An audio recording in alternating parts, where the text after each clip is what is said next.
Hey everybody! Hello. Welcome back to the Way Creative Podcast, where we help creatives point people to the way, the truth, and the life in Jesus Christ through their creativity.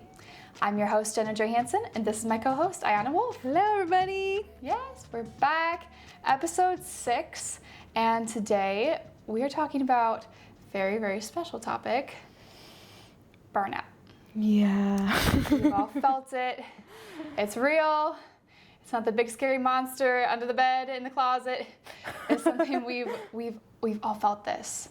And if we don't address this as creatives, some of us are in ministry, whether you're using your creative gift to specifically be a part of a ministry, or you're using your creative gift to do incredible things in the industry, or even just independent. Doesn't matter where we're using our gifts or how necessarily, but no matter where we're at, we can at times find ourselves in places where we're exhausted, and not just on the outside, but on the inside. And we want to talk about that today. Yeah, sometimes we just get carried along with life, and this is kind of just like that check-in with yourself and say, hey, are there areas where I might be burnt out or burning out? And because many times when we get burnt out, you usually don't catch it until it's too late, you know? Or you kind of turn around and you're like, ooh, I've been down this road for a very long time now. And so it's just good to figure that out. And it's just really important that we are checking in with ourselves and making sure that we're being refreshed in every area of our lives. Yeah. No, because when we find ourselves in places of being burned out, oftentimes, it affects everything we do. It's not just our work, it's not just our personal life, it affects the quality of what we do. And I think there was something you said a little while back, and when we get burned out, our heart is the first thing to go. It's the very, very first thing. And when we are not only trying to do everything that God has put on our lives to do, if we're trying to walk in our purpose and our calling, the heart is the most important thing. Yeah. We need to be present in what we're doing. And if the heart is gone, if the heart is checked out because we have exhausted ourselves, then that's a first red flag that we need to start moving in a different direction here. Yeah, that's a huge thing for me. And I think anyone that's kind of worked with me in any regard of especially creative projects, you know that I really care about the heart of things. And so that is something that I have really realized. When you get into a place of burnout, or we're in just this place where we're just constantly working and striving and all these things, the heart is the first thing that goes. And then what are we bringing to the table? What are we doing anymore?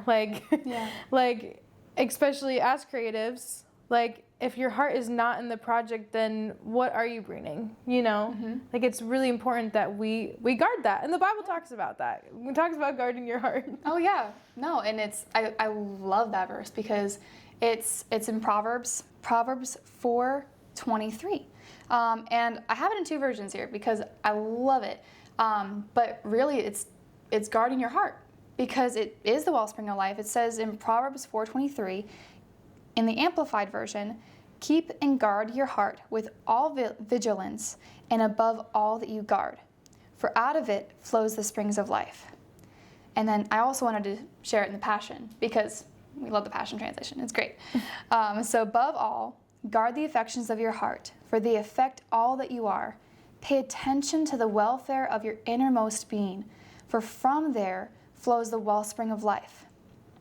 That's so good. Oh yeah, if we're not paying attention, if we're not actually valuing our heart, we're not going to be able to even put our wholeness into what we're creating. It's going to be performance. And here's the thing. No one, people might be wowed by performance, but they're not going to be changed by performance. The world performs all day long, and the world pours their brokenness into their creativity all day long, everywhere we go. But what we've been gifted and called to do as creatives, as believers, is to literally just partner with the Holy Spirit and give the world something of value. And we can't do that when the value is in our heart and it's checked out. It's gone on vacation. Yeah, it's really easy for us to just go into autopilot Mm-hmm. and work and ministry and even our creative ventures. Yeah. Like absolutely everything. We can just easily just get sucked into the routine of things. Yeah. And again, you end up in this cycle where you're like, wait, hold on. At one point, I was enjoying this and I was, but now I'm just going through the motions. Not to quote that really famous song, but well, like, what's your story with burnout, Aiyana? Yeah, I've had a journey with burnout. Definitely came from a family of workaholics, and so I feel like it's stemmed from a lot of places, but honestly, like one of my biggest stories and just one of the biggest moments of burnout that I experienced in my life, and honestly that became a testimony, was working my first job, which was Chick-fil-A. Now I know that we love Chick-fil-A, guys. God's chicken. And bless them for being closed on Sunday. Okay. But, I learned a lot. I grew a lot as a person. There was a lot of things, okay? So I'm not knocking it. This is not anything against Chick-fil-A, so don't sue me. Don't press charges. But basically, I put my identity into my work. That was my first job. And so since my identity was not rooted in the right things, I put it in the first thing that I found I could, and I was like, my job. It's my identity now. And the culture is very much like, build up your leadership and whatever, like you're having meetings and they really know how to cultivate a culture there. And so it was really easy for me to get sucked in, and just put everything in it and then get consumed in the numbers and or did we reach the goal for today and all these things. And that, again, those are not bad things until it consumes your life. And there was things I was dealing with at home and all that, and instead of actually taking the time to confront those things, I just worked harder. And I put everything into it, and it got to this place where I felt trapped. I felt trapped, and I just was performing, and I was just throwing absolutely everything into my job and not getting the help that I needed. And it just got to this place where I was in such a desperate place of burnout that I would get in my car after work, after a whole day of me putting on a mask and just running at 110% and getting things done. And in those moments, I felt good, right? But then I'd get in my car and the mask would come off, and I got to this place where I was having a mental breakdown every single day after work, where I perform, I'm on the whole day, oh, this feels great, okay, yeah, okay, I have a distraction, I don't have to think about anything, and I'm just, okay, the harder I work, and I put my identity in these achievements, and I got employee of the month, I got leader of the month, and I was like, okay, I'm feeling myself, and then I get in the car, and I'm like, I hate myself. My life was falling apart, my innermost being was falling apart, and it felt out of my control. And that's another topic too, control. I felt like, well, I can control being a good worker, so let me put everything into that. Because I wanted to be so set apart from my personal life that was falling apart, that instead of actually sitting with it and resting and finding healing in in those moments, I was using work as a distraction. And again, it was just the cycle that I got into, that I felt like I was just in this hamster wheel that was going so fast that I felt like if I stepped out, it was going to take me out. But instead, this was taking me out. And I thought, oh, the pain's too much to confront, but I'm gonna keep going. And then once I realized that this was a hamster wheel that I couldn't slow down on my own, and I felt stuck, that, I became suicidal. I literally was just like, I'm stuck. I'm stuck in this place of burnout. I had no energy. I would just put everything into work. I'd get home, have a mental breakdown on my way home, and then just get home, pass out, do it again and do it again. And again, I was just slowly, slowly fading away. And literally it wasn't until like God had to intervene and pull me out. Because I also had this belief that, well, if I stop, because I was a leader and, we were going through a rough time with our leadership. And I was like, well, what are they going to do without me? Like what if, if I step away and I'm putting all my work in here. And I felt, that was something too, when you put your identity in those things, I was like, man, I've made myself this, what I thought is, non-disposable, right? Like, oh, you need me, right? You need me. And I liked that feeling of being needed. And I was like, well, if I leave, what are they going to do without me? Again, part of me liked that idea, but that also is really unhealthy. So it sounds like, because one, like, God has asked us to be a good steward of our work and be excellent when we do. But from like what you're saying, it sounds like the problem wasn't necessarily like you being able to do a good job at work, like you were doing a very good job at work, but it was an unhealthy relationship with how you were using work, and also an imbalance of your personal life and how you were really handling your personal life. Just a combination of those things. Yeah, and I think also in today's like culture, it's kind of sad on what we paint as, oh, this is the model of a good worker, when in reality that person might be falling apart in absolutely every other area of their life. Mm-hmm. Yet we're like, oh, they're doing great. Like not to say that like the they weren't giving me the best employee award of the month, thinking, oh, well, we know she's falling apart and sacrificing her life for this job, that's why we're giving this. That's not to point fingers at anyone, but it is sad to me that once I did start prioritizing balancing my life, that I was no longer recognized at that place anymore, like, oh, she's not as great anymore, not that I've ever been a bad worker, but it's still like, I even saw the other people who were like at my caliber or higher were the people who were literally falling apart in every other area of their life. Mm-hmm. Okay, Devil Wears Prada 2 just came out. Did we just watch the first one? Yeah. But if you've seen that movie, it's the same thing. Oh, mm-hmm. They are the top of the chain. They're there, and people out from the outsides are looking at that and praising that. Yeah. You're like, man, I want that success. Oh yeah. When the rest of their life was sacrificed for that, it's not worth it. Mm-hmm. I don't want to gain the whole world. No, you can't. We can't get copywritten again. I don't sound that good. We've not been copywritten. Fine, but I will just state the lyrics. I don't want to gain the whole world, but lose my soul. Oh my gosh, no, literally, I wanted to do that so bad. Hashtag to me back. Let's go. Honestly, I feel like I would be honored if I got copyrighted for that, because it's like, then did I perform that well? Anyways, but yeah, there's just that imbalance, and mm-hmm.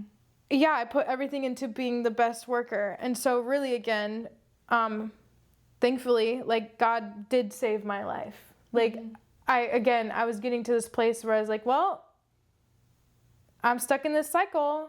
I'm falling apart and no one knows. Mm-hmm. No one knows.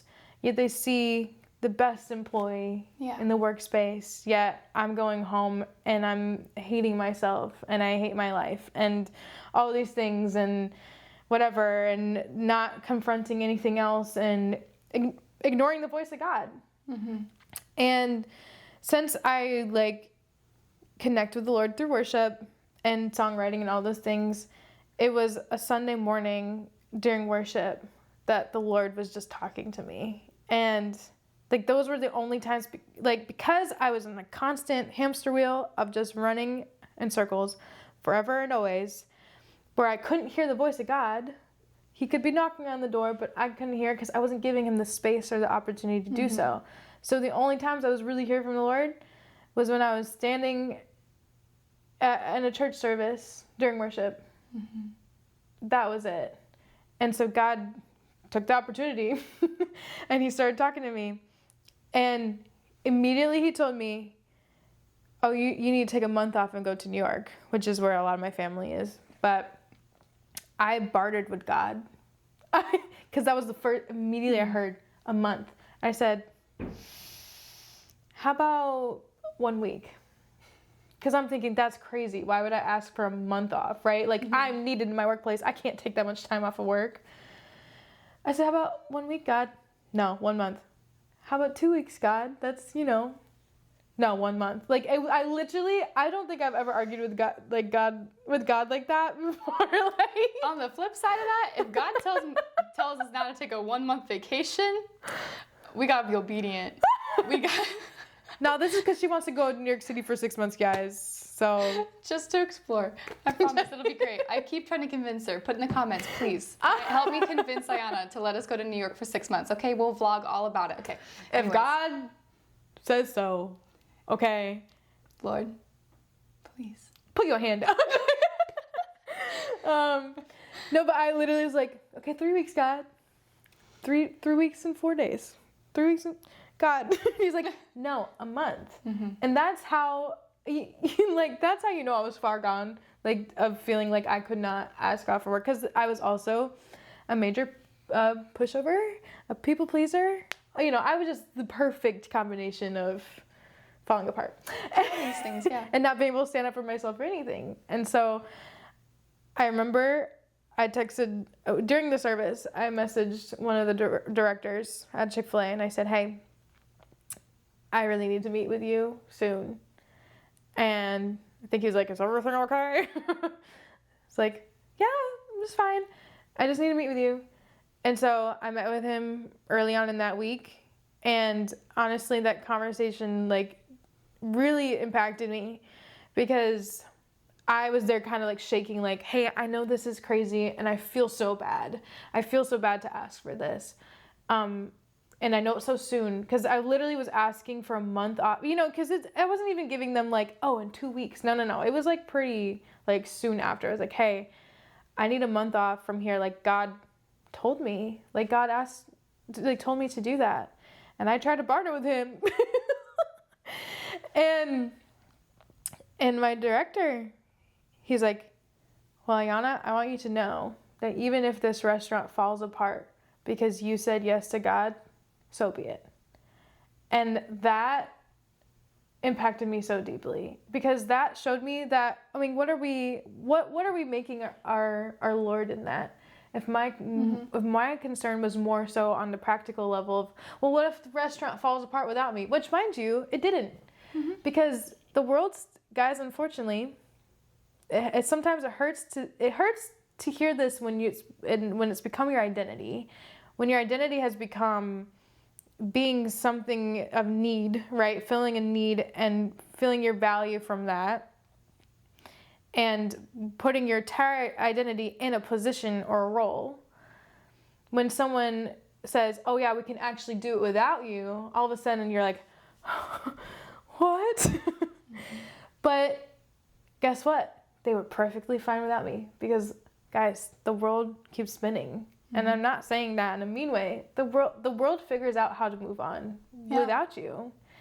And I had put myself under so much pressure and thinking like, I'm going to let so many people down.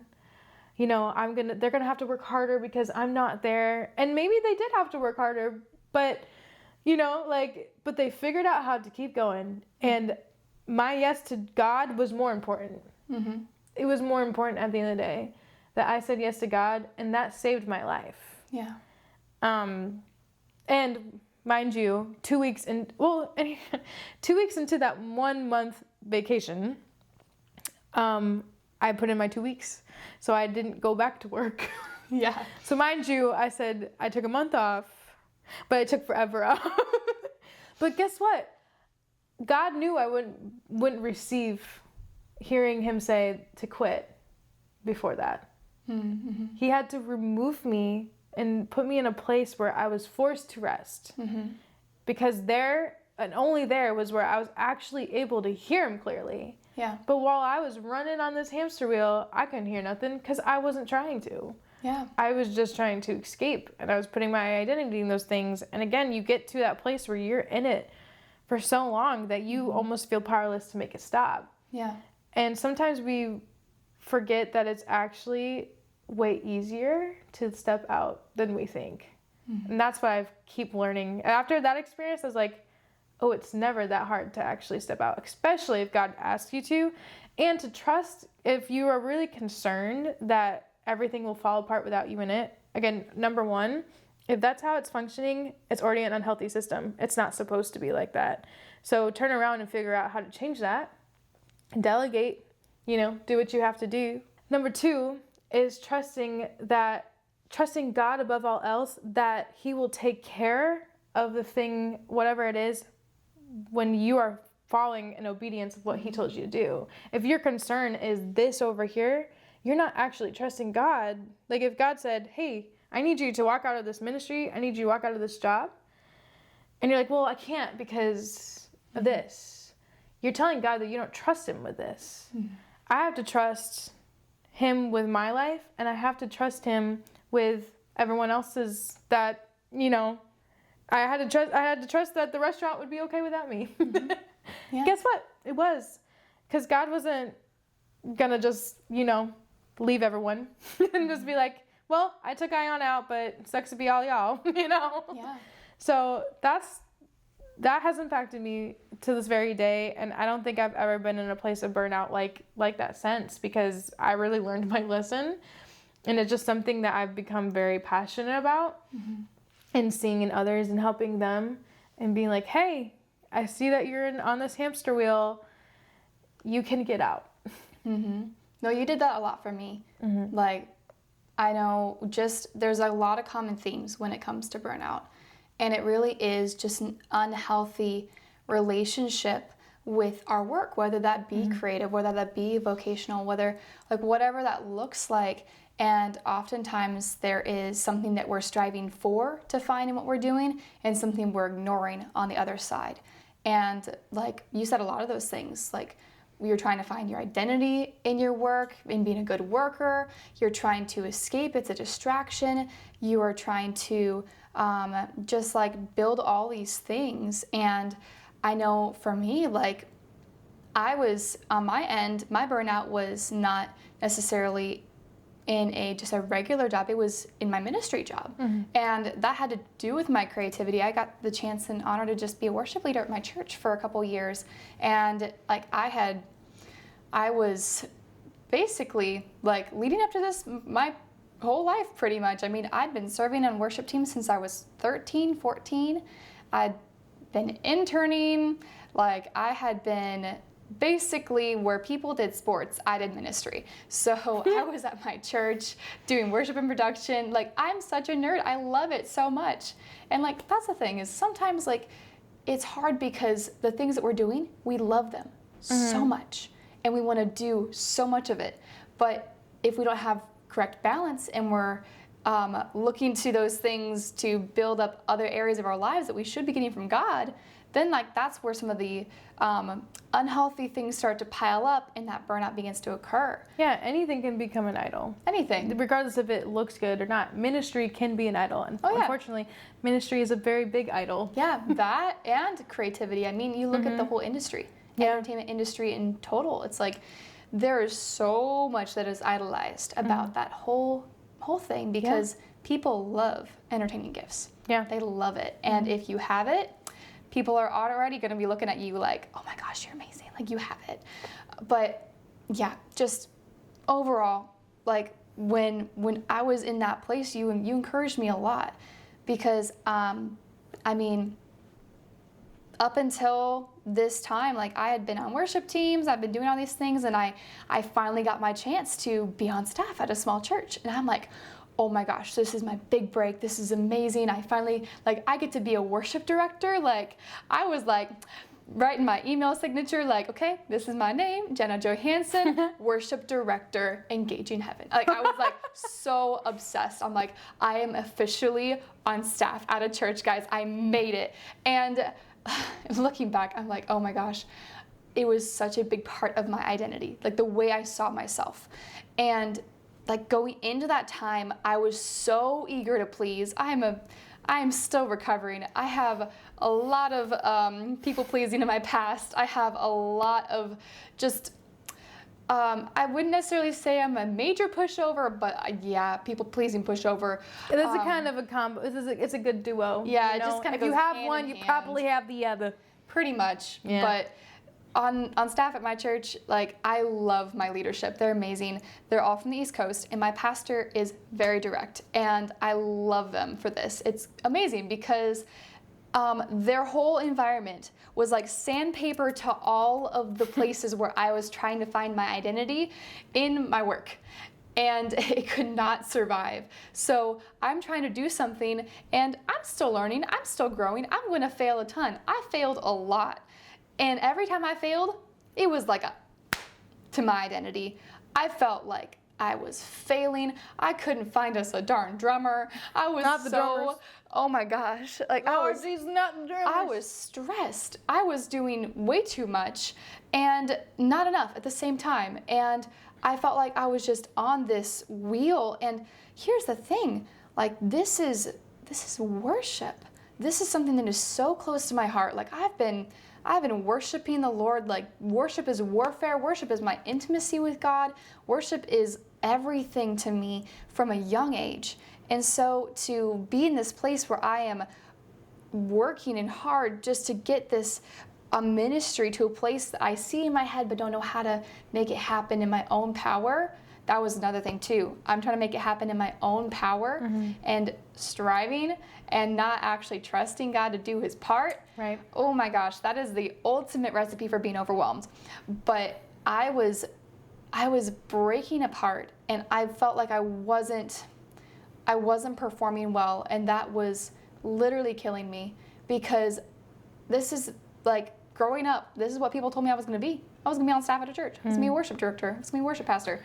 And I'm like, no, I'm going to go be an artist. I'm going to do all those things. And now I'm kind of a conglomeration of those things. But at the end of the day, it was something that I thought, well, I finally made it. This is what God asked me to do. So why isn't it working? And I got to this place that I was pushing and pushing and pushing so hard to try to make things move the needle. And it just, nothing I felt like was working. And I felt my heart just exit the equation. And I felt so, I didn't know how to escape that, because like I knew that it wasn't right, in that sense of, not that I was doing such a terrible thing, but I knew that this is not the state that God wants me in. If I'm leading people, if I'm using my creative gifts to help usher in the presence of God by just yielding to him and just being able to facilitate this environment, it's a gift that he's given me to learn how to do with him. And I am checked out. Like that's not what he desires. That's not what, like if I'm sitting alone in my house just playing at the piano and I'm trying to worship God and I'm checked out, is that worship? Am I not present? If my heart is not in this conversation with God, if like we're having a conversation about like how amazing you are and how much I see in you, how much I adore you because you're my best friend, all these things, but like I'm not even present here in my heart, I'm thinking about something completely different. Am I really actually giving this to you? Am I giving something to you, or am I giving you just empty words? Right. And it wasn't that I was trying to give empty words to God. It wasn't that I was trying to give him something less than what he deserved. I just was in this cycle where I couldn't get out. And not only was it in the area of my creativity, not only was it in the area of ministry, but this was my job. Like, I wanted to, I felt like I was in this place of like, God, I wish I wasn't the one like at the top of this ladder. Like, I wish I still had people to learn from. I wish I still had like people around me that I could look to that were above me in my department that I could defer to and not just be trying to make it happen on my own, which I wasn't technically because the Lord was on my side. I just needed to look to him. But through all of this, it felt overwhelming because I didn't know how to get my heart back. And nothing I did worked. And I remember I was in my apartment. I was walking up my stairs to my apartment, and I felt the Lord say to me that if something didn't change, that he was going to take me off the stage. And like, not in like a negative way. Like, he wasn't threatening me. He was telling me, Jena, like, if this doesn't change, I'm gonna make a move. I'm gonna do something. I'm gonna make a change for you. And at that time I was like, no, God, like, I got this. We'll figure it out. It'll be fine. Like, we'll get this handled, because I wanted to do it. That phrase, I've got this. Like, but that's no, the you thing. don't. Like, I wanted to be able to do it. It was a part of my identity. Yep. And at that point, it was just like I couldn't let it go. And then I remember one day I was again walking up the stairs, doing the thing, going to my apartment, and God said, I'm gonna do it.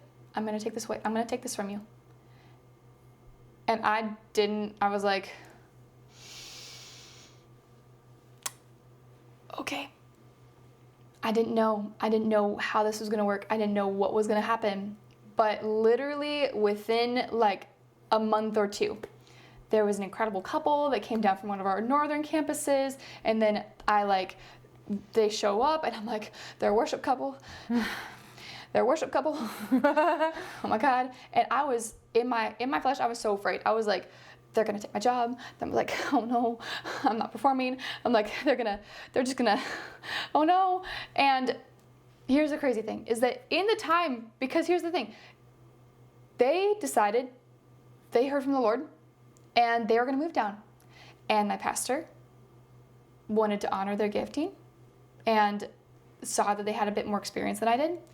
Said, hey, we want to honor this, and we really want to invite them to step into this role.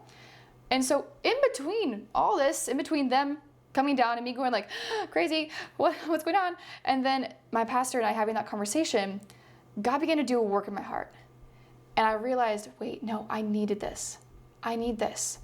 And there was a transition that happened there, but it was terrifying. I was scared to let go, because not only was this my gifting, part of what I was receiving my identity from, but it was my income. I was working 2 jobs to really make things meet. And if I lost my job at the church, I'd have to change everything. And you know what? That's what ended up happening, was that I had to move.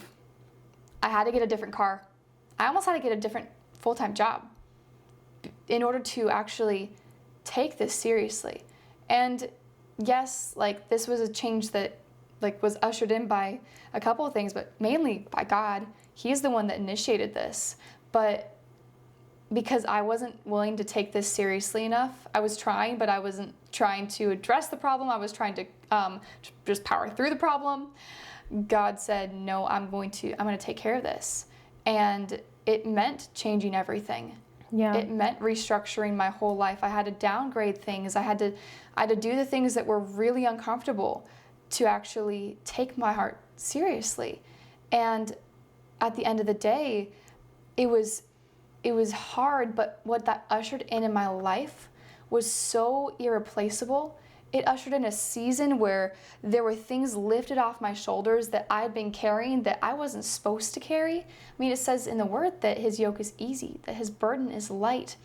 And I was carrying too much on my shoulders that actually were resting on God's shoulders, but I was trying to take on that. But he placed me in this time where I could just let it go and not have this responsibility, and I could recultivate that place in my heart with him. Because there's so many things that happen when we burn out. We don't spend enough time with the Lord, or if we do, it's not quality. We're not present with him. We're filling our time with too many things.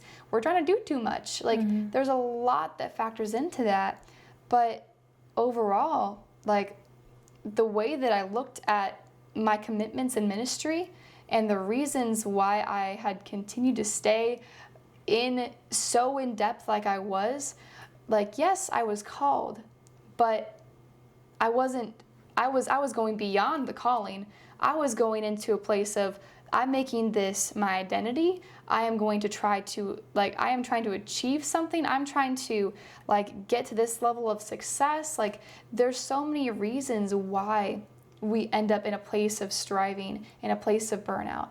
But when we trust God and we actually wait on him and allow him to order our steps and trust that he is going to really fill in the gap with his strength, like we were not designed to be able to accomplish what God put on our lives by ourselves at all. And when we try to do that, good luck.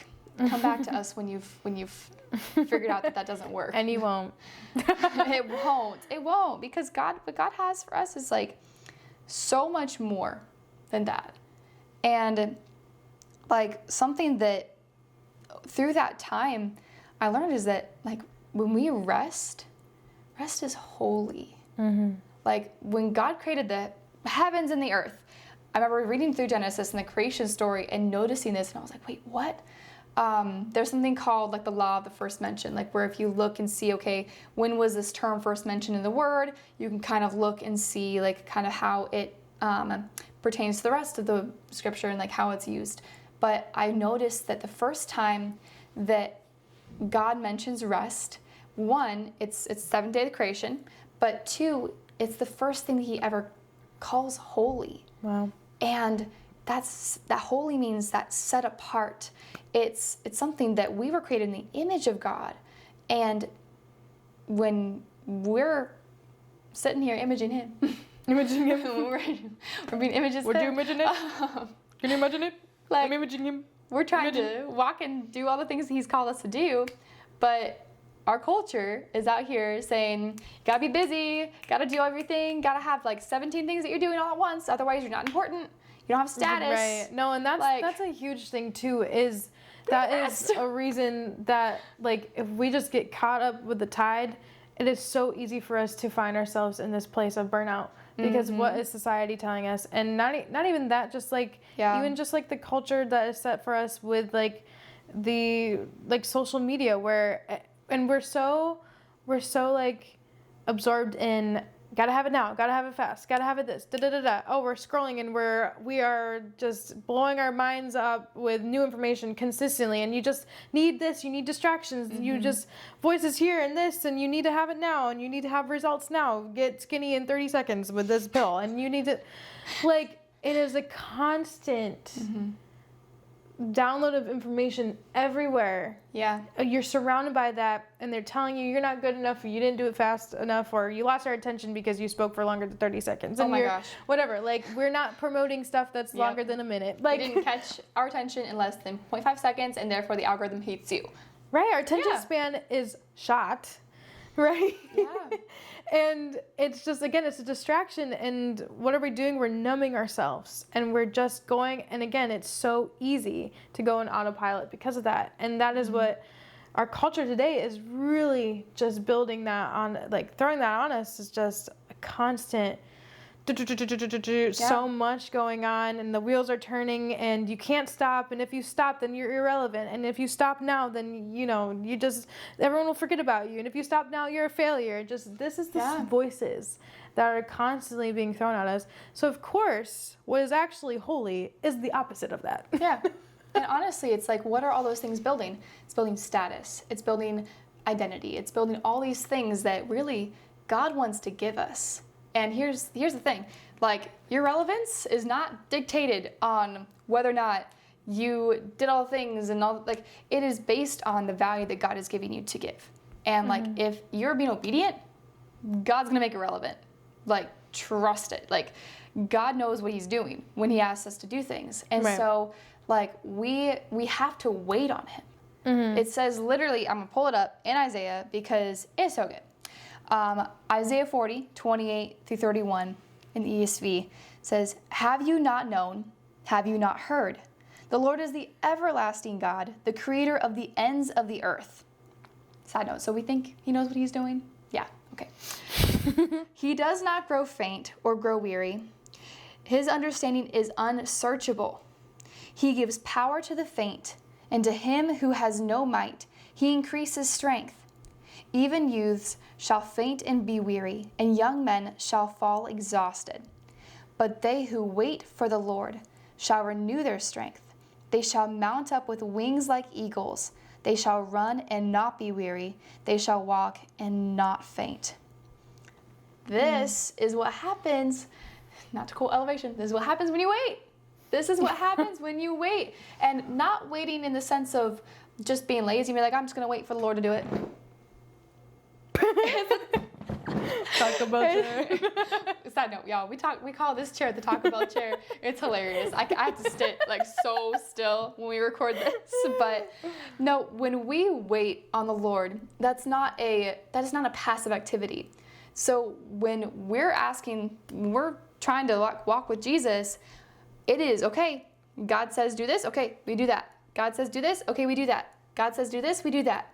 That is, we're not going to be getting ahead of God. We're not trying to figure it all out. We're not trying to do all the things. We're going to trust in the Lord with all of our heart, as it says in Proverbs 3, 5 through 6. Trust in the Lord with all your heart. Lean not on your own understanding. Seek his will in all you do, and he will show you which path to take.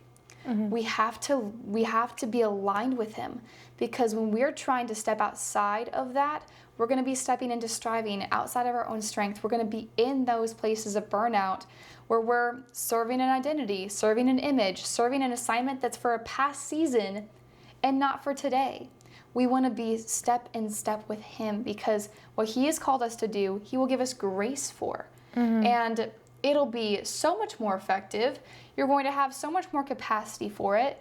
And at the end of the day, you're going to actually have time for your personal life, because, side note, God cares about that. Mind blown. I want a buzzer. Like, God cares about your personal life. Yes. Like, stop. Can we? I'm so excited about this one because it just hit me recently. Like, wait. Fresh revelation. It's fresh for me, because the fact that God cares about our personal lives, like, he made such a beautiful world out there, so many beautiful things that we get to go see and enjoy. Like, I could just stare at the clouds all day. It's fine. Like, he cares about our personal life, how we're functioning on a day-to-day, the things that we love to do, our hobbies, the things that we get to do with our families, our time with our friends. Like, these are part of being healthy. Yeah. And when those things are unhealthy, our actual, like, calling of what we're trying to do over here, like, we have a calling in our giftings and our vocation, but we also have a calling in our personal lives to emulate and to just live Christ-like. Yeah. And, like, we can't just put all of our energy in one and just neglect the other. I mean, I did that for a long time until probably recently, maybe looking at the past couple months, and it is changing everything. Yeah. It's changing everything. No, and that just reminds me of John 10:10. Like, Jesus is talking about being the good shepherd, and he literally says, I came that they may have life and have it abundantly. Like, that was a revelation I had, I think, late last year, and I just remember just like, wow, it sounds so simple, but, like, how many of us need to hear that? Like, God, like, Jesus, he died on the cross, not just to just give us salvation that, oh, okay, well, I died on the cross so they can join me in heaven, but, when they live life on earth, they can be miserable the whole time. It's fine. Like they're just, no, you're just, okay, you received you received salvation. Cool. So now I'll see you in heaven. No, so I love how it says that, I came that they may have life and have it abundantly. Like Jesus suffered on the cross. Like he didn't just have an easy death. No, he took stripes for our healing. He went through a whole process so that we could be freed from in every area of our lives. Like if he was just dying for our salvation, he could have just been, okay, I'm dead and I'm back. Like he could have, no, he suffered so that we don't have to suffer. Isn't that amazing? Like, not to be confused with suffering for Christ. Right. That's a whole other thing. You count the cost, but so many of us also take that in such a negative light. It's like, I'm just suffering for Christ, and God's like, I didn't tell you to sell your soul for a pickle on the street. I did not tell you that you needed to serve in 17 ministries or pick up all these different creative jobs. He wants you healthy. Just to do the things. He cares. He cares about your personal life. Yeah. He cares about you being healthy, because if you are pouring from an empty cup, it's empty. Yeah. God doesn't want your empty praises. And here's the thing, at the end of the day, we look at our creative output, we look at the impact that we're making, especially with creative gifts. It is so easy to look at the big impact of things. Like, we're in a culture that today magnifies large reach. So when you're hitting millions of views on YouTube, when you put out a movie, or you have a billion streams on Spotify, or when you're doing conferences or tours or whatever that looks like, if you've been successful, success is marked by mass impact or mass reception. And I mean, if we look at that, yes, there is an element of impact that we see from that, but so often when we actually think about, okay, what has impacted my life?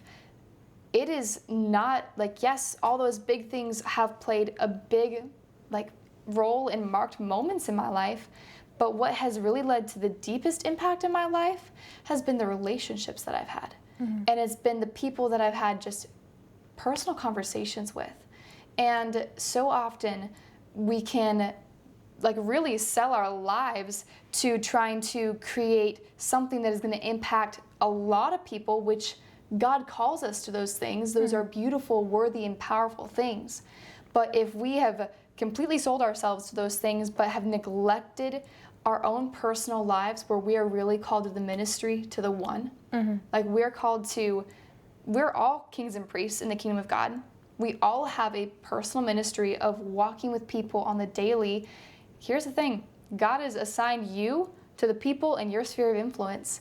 And if you are everything, if you are the best movie maker, if you are the best songwriter, if you're the best producer, if you're the best videographer, or fashion designer, writer, all these things, but your personal life is broken, what kind of a testimony are we getting to share with that?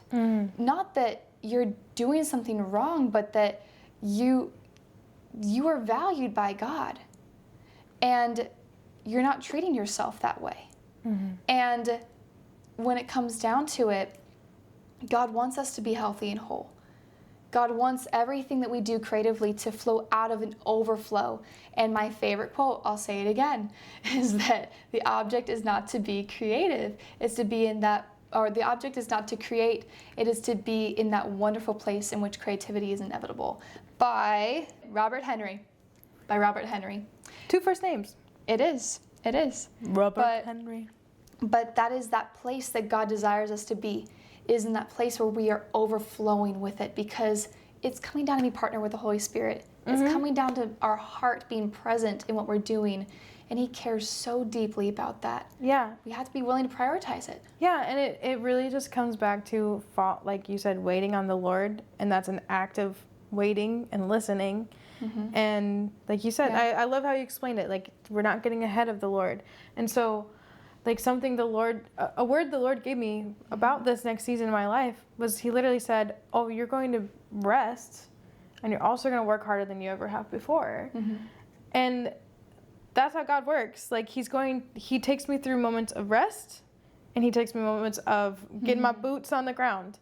Because it's not to say, oh, we want you to just throw everything away and just rest forever. Well, if that's what God is asking you to do. Again, like, if that's the season, because he will strip everything. If you need a hard reset, God will give you a hard reset. And it'll happen whether you want it or not, because it'll happen either by him taking it or by experiencing the failure of our own abilities. Right, exactly. So it's not that, oh, if you work hard, that's a bad thing. And if you rest too much, you're lazy. No, God gives us a balance of it all. So it really comes down to, are you listening to what he's asking you to do in this season? And are you putting your identity in one thing and not the other, instead of putting your identity in God and being a child of God and just listening to your Father's voice and going, okay, God wants me to say no to this opportunity because he wants me to rest, because it's important to him that my cup gets filled. And so that, because the next weekend I'm doing this conference, a 3-day conference, right? And I'm going to be pouring it out. But guess what? My cup will be full because I said no. And I rested the weekend before because God said, say no to this and say yes to this. Right? There's a balance. There's going to be no's and there's going to be yeses. Yeah. And he wants your cup to be filled. And when you're doing those things, he doesn't want you to be constantly pouring out and never getting poured back into, because that's where you lose it. That's where you lose your heart in those things. And that's when you start going down roads that can be destructive for you and those around you. Yeah. And it's by his grace that he will pull you out of those places and literally give you a hard reset. And what I loved about your testimony is you did the hard thing, where you were having to say no to a salary. You know, you were having some of your income taken away from you. And a lot of people might find themselves in that position of like, no, I make money doing this. I can't stop. And it's like, it's a really hard place to be. I would struggle with that, really hard. But what I love is that just you were placing your trust in the Lord still in that season. You weren't putting you're putting your faith in God and not your faith in your paycheck. And did you have to still do the hard things? Did you still have to move and downgrade your car and things like that? Yes. But are you still here with us today? I made it. You made it. I'm alive. Did God take care of you? Did he provide for you in that season? And are you not happy with what you have now? I am so much more happy with the things that he's given me than where I was then.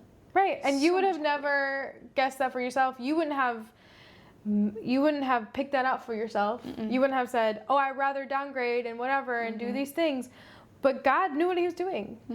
And he removed you out of those things. And again, those are hard things, especially when your identity were in those places.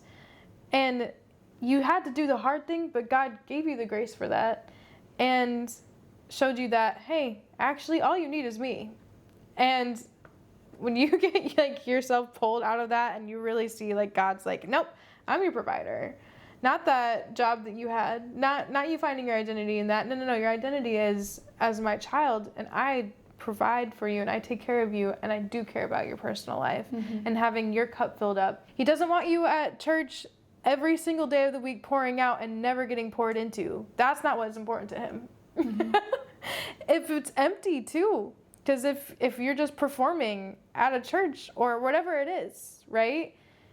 He does not care for the performance. No. He's not impressed by the performance. He'd rather have his child be taken care of. Yeah. It's that pure offering to him. That's our wholeheartedness. Yeah. He desires that. Yeah, and I remember a book I read by Lacey Sturm. I can't remember the title right now, but maybe I'll find it and put it in the description. But in one of her chapters, she talked about the difference between worship and work. And because she was talking about working for church. So I know we've been talking a lot about working at churches and ministries in this episode, but I think this is really important, and just in any area of our life, like finding that line. When has this crossed the line between worship and to work? which is that place of autopilot where it's heartless, right? Where I'm just doing it. And again, it's really good to point that out in a ministry position. But when we're talking about our creativity, when are we just going through the motions? When this could be an offering of me giving God my best. And then where was that line when it went from worship and then crossed over to work? And we have to ask ourselves that and keep ourselves checked in with that. And, as worship leaders, like, that's the most practical way to just be like, yeah, sometimes I go and I lead worship and I'm just on autopilot.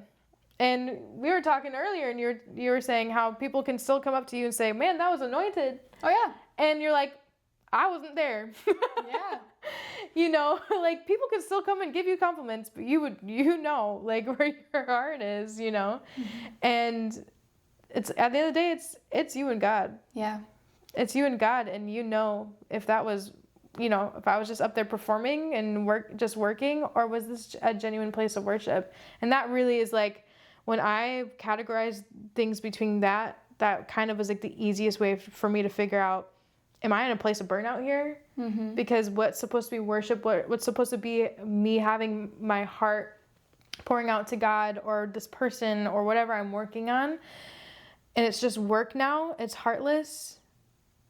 Okay, where do I need to reevaluate? Mm-hmm. And how, pull myself out of those places? Yeah, and on another practical note too, like something that really helped me, just like, I feel like that's a really good tool to look at, see, okay, where is my heart like checked out? Where am I experiencing these issues?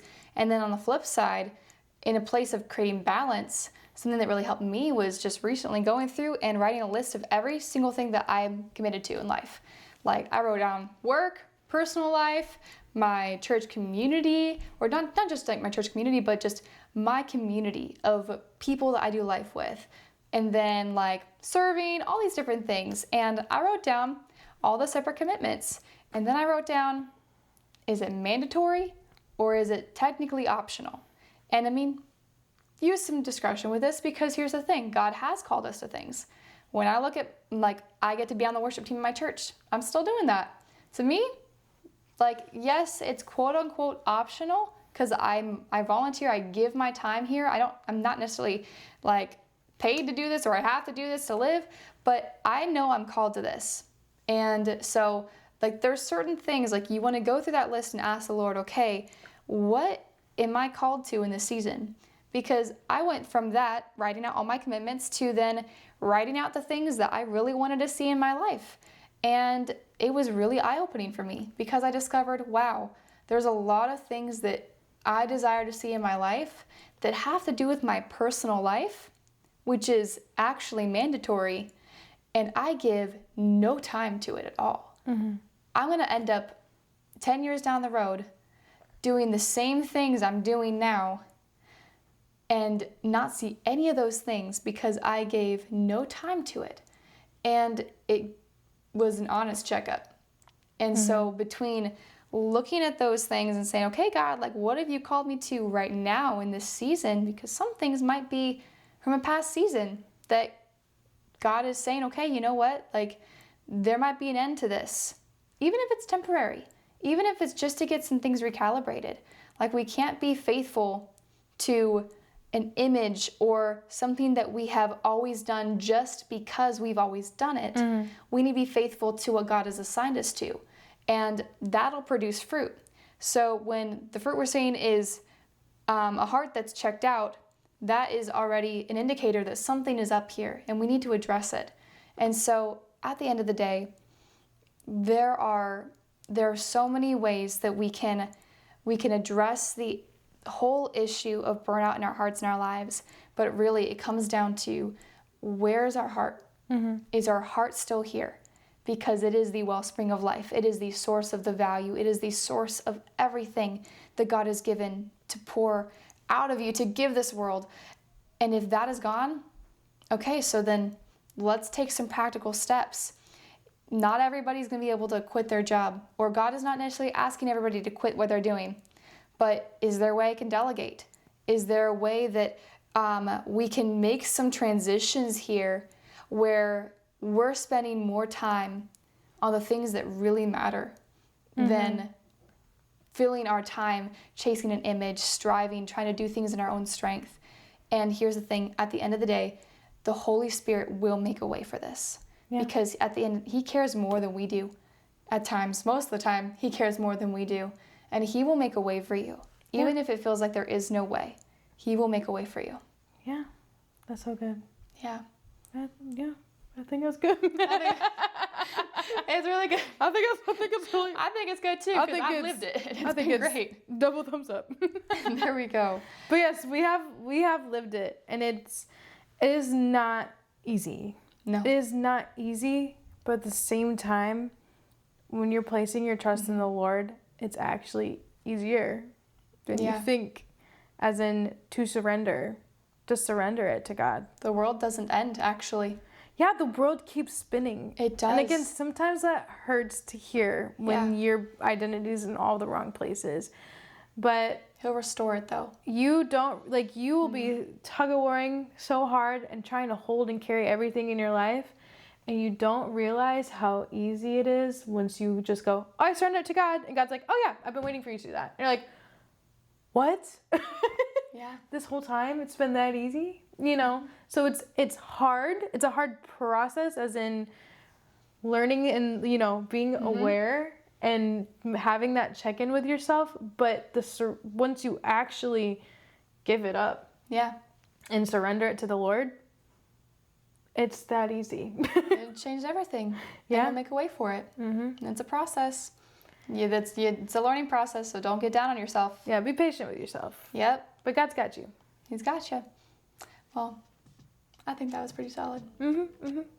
Well, we love you guys so much. If you are watching this on YouTube, be sure to hit the like button, subscribe. We want to just have you join us on this journey. If you're receiving anything out of our podcast, we hope so, because we're putting a lot of work into it, and we love you. Please put a comment. I like to read your comment. We love reading your comments. I really do, and I want to be friends with everybody. Yeah, and if you're creative and you're like just wanting to connect, we'd love to connect with you. So drop a comment.